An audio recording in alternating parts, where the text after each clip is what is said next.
안녕하세요. 캠벨 생명과학 시판 생물 공부 함께하고 있는 이정민입니다. 자, 우리 이 바이러스 파트부터 시작하는 이 대단원은 우리 분류학이라고 하는 생물학 분야인데요. 보통 생물 공부하는 학생들이 외울 거 엄청 많은 부분이라고 생각을 하시는 분야입니다.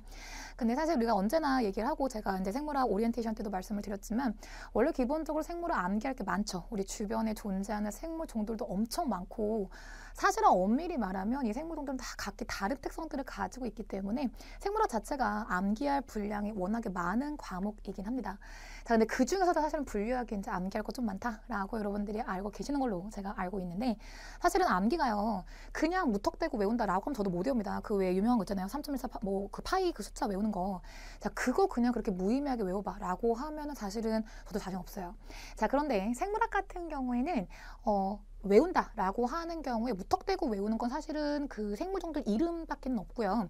어떤 과정들이라거나 이런 것들은 사실은 원리를 생각을 하시고 그 원리를 따라가신다라고 하면은 조금 더 수월하게 암기하는 것이 가능하십니다. 자, 일단 분류학을 들어갈 때 제일 걱정이 되는 부분이 학생들이 외우는 것 때문에 너무 걱정하실까봐 좀 염려가 되는 부분인데요. 외울 분량이 많기는 하지만 여러분들이 각각들에 대해서 잘 스토리텔링을 잘해서 엮어준다라고 한다면 크게 어렵지 않게 또 분량은 많지만 여러분이 느끼셨을 때에는 뭐 그렇게 많지 않다라고 느낄 수도 있는 분야라고 생각을 하시고 좀 자신감 가지시고 접근을 하시게 되면 크게 어렵지 않게 분류 부분도 정리할 수 있을 겁니다. 자, 주변에 워낙에 많은 생물종들이 있어서 이 분류학 파트 같은 경우에는 일단은 그 3도메인에 의해서 우리가 생물들을 큼직하게 세 가지로 구분하는 그 시스템이 현재 우리가 알고 있는 가장 큰 분류 시스템인데요. 그 시스템보다 한 단계 앞쪽에 존재하던 시스템이 개로 구분하는 시스템입니다. 그러니까 5개의 생물계를 나눠서 원핵생물, 원생생물, 균계, 식물동물 이렇게 다 구분하는 5가지로 구분하는 게 이제 그 바로 앞전에 존재하던 가장 넓은 시스템인데요. 우리 캠벨 교재는 그 시스템을 따라간다라고 생각하시면 되시겠어요. 그래서 아마 그 순서대로 생물 종에 대해 정리를 좀 하실 텐데 동물 식물 같은 경우 조금 분야가 많아서 단어수가 늘어날 거고 근데 모든 분류학을 시작할 때 맨 처음에 언급하고 들어가는 것이 이 바이러스입니다. 예, 컴퓨터 하시는 분들도 많이 아시는 얘기일 거고 근데 그 바이러스의 처음 시작은 생물학이었다는 거.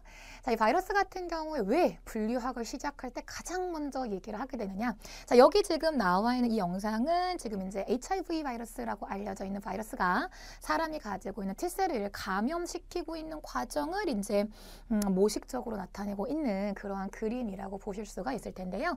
자, 지금 바이러스의 대표적인 영상 하나가 여러분들 캠벨 교재 첫 사진으로 제시가 되어 있고 이 바이러스에 대한 이야기를 시작하기 위한 준비가 되어 있을 겁니다. 자, 일단은 바이러스라고 하는 게 왜 분류학의 맨 처음에 시작이 되어야 하는지에 대해서 한번 살펴보시게 되면 결론부터 말씀을 드리도록 하죠. 생물이 아닙니다. 생물이 아닌데 생물학에서 다루고 있습니다. 자, 그렇다면 이유가 있겠죠. 그렇죠? 자, 일단 바이러스에 대해서 이야기를 할 때는 구조 자체가 세포로부터 시작하지 않습니다. 자, 그렇기 때문에 생명현상 특성에서 1번 특성이 벌써 에러가 생겼어요. 자, 그렇기 때문에 생물로 볼 수는 없습니다. 자, 그런데 우리가 뭔가 너는 세포가 없으니까 넌 생물이 아니야 라고 얘기를 하기는 조금 찜찜한 부분이 있어서 그래서 우리 시작하는 분야가 바이러스야 라고 생각하시면 되겠습니다.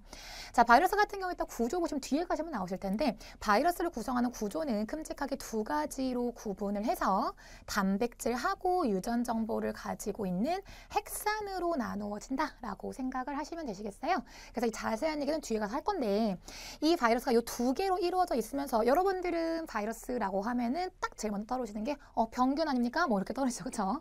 예, 맞습니다. 여러분들 몸에서 바이러스가 할 수 있는 가장 많이 알려져 있는 역할 중에 하나가 여러분들 몸에 병을 유발시키는 기능을 할 수 있죠. 자, 병을 유발시킨다라고 하는 것들은 여러분들 세포에 이 바이러스가 침투했을 때 발생하는 현상이고요. 우리는 그 현상을 감염이라고 하기 때문에 결과적으로 단백질과 핵산으로 구성이 되어 있어서 여러분들 세포를 침투할 수 있는 감염체다라고 생각을 해주시면 되겠습니다. 자, 그렇다고 한다면 왜 분류학을 시작할 때 이걸로부터 시작을 해야 합니까? 자, 이 바이러스가요 조금 헷갈리는 부분이 있습니다. 이렇게 보면 얘 생물 맞는 것 같은데? 라고 예상을 하게 되는 특성이 몇 가지가 있는데요. 일단은 핵산, DNA나 RNA를 가지고 있기 때문에 유전 정보를 저장을 하고 있고요.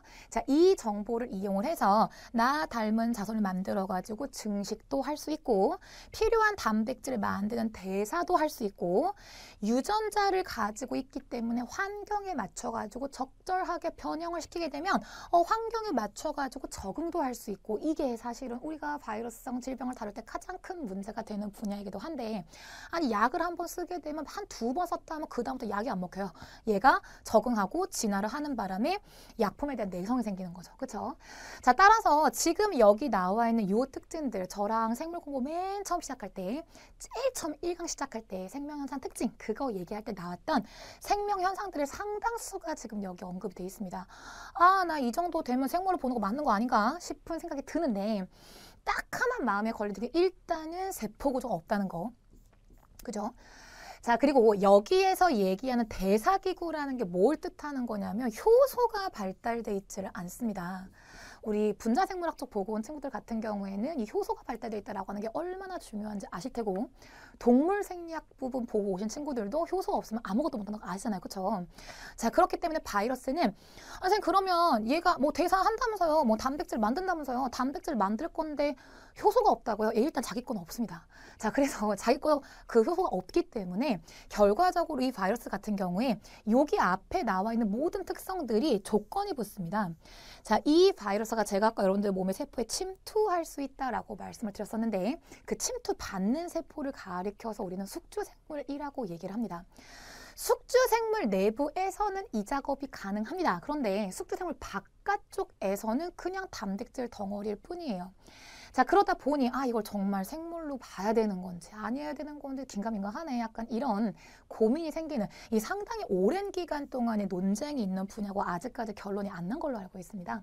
그래서 그냥 바이러스 같은 경우에는 무생물에서 생물로 넘어가는 중간 단계다라고 보는 정도. 자, 그럼에도 불구하고 우리는 그렇다면 바이러스 공부해야 합니까? 우리는 생물만 공부하면 안 됩니까? 자, 그럴 때 바이러스에 대한 공부를 하셔야 되는 이유는 아마 분자생물학을 공부하고 온 친구들이라면 조금은 이해를 하실 겁니다.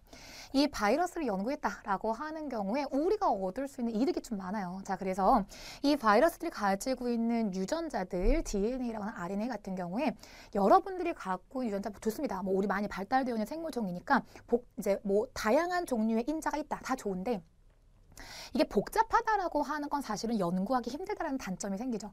우리 왜 기계들이 발달돼가지고 요즘 막 전화기가 뭐 사진도 찍고 동영상 찍고 뭐 샌딩도 하고 막 엄청 기술이 발달되고 있는데, 이 기술 발달과 함께 등장하는 문제 중에 하나가 AS가 잘 안 되죠. 그렇죠? 뭔가 문제 생기면 그냥 받고 잃어버리잖아요. 그렇죠? 똑같은 문제가 발생을 하는 겁니다.